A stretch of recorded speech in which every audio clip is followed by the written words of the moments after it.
വരൾച്ചാക്കെടുതിയിൽ ഇടുക്കി ജില്ലയിലുണ്ടായ കൃഷിനാശത്തെ തുടർന്ന് സർക്കാർ അനുവദിക്കുന്ന ധനസഹായം പട്ടയമില്ലാത്തവർക്കും ലഭ്യമാക്കണമെന്നറിയിച്ച് ജലവിഭവ വകുപ്പ് മന്ത്രി റോഷി അഗസ്റ്റിന് നിവേദനം നൽകി.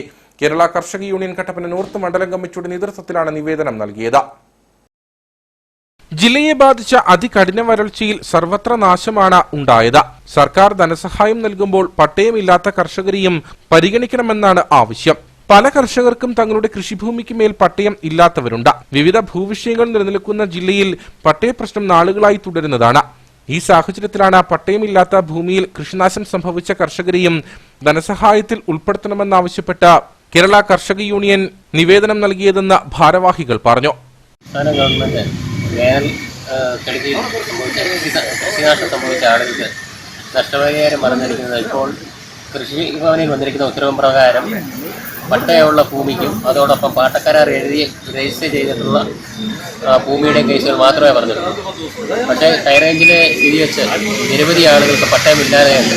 അപ്പോൾ ഈ പട്ടയമില്ലാത്ത സ്ഥലങ്ങളിലും വേറെ ഉൾപ്പെടെയുള്ള കൃഷികൾ നടത്തി നിരവധി കൃഷിക്കാർ വളരെയേറെ നഷ്ടം അനുഭവിച്ചു വരുന്നുണ്ട്.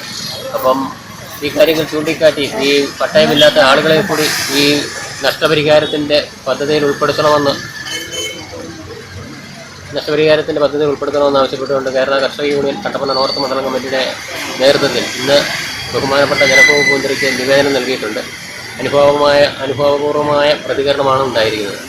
ഇത് കൃഷിക്കാർക്ക് പട്ടയമില്ലാത്തവർക്കും കൂടി ഈ പദ്ധതിയിലേക്ക് അവരെയും കൂടി ഉൾപ്പെടുത്തണമെന്നാണ് കേരള കർഷക യൂണിയൻ ആവശ്യപ്പെടുന്നത്.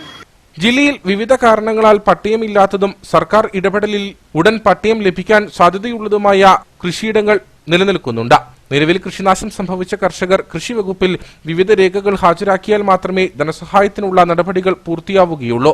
എന്നാൽ പട്ടയമില്ലാത്ത കർഷകർക്ക് രേഖകൾ ഹാജരാക്കാൻ കഴിയാത്ത സാഹചര്യത്തിൽ ധനസഹായ പട്ടികയിൽ നിന്നും ഒഴിവാക്കപ്പെടും. ജില്ലയിലെ നല്ലൊരു ശതമാനം കർഷകരെയും ഇത് പ്രതികൂലമായി ബാധിക്കുകയും ചെയ്യും. നേതാക്കളായ ഷാജി കുത്തോടി, സാബു പുത്തൻവീട്ടിൽ എന്നിവരുടെ നേതൃത്വത്തിലാണ് മന്ത്രിക്ക് നിവേദനം നൽകിയത്.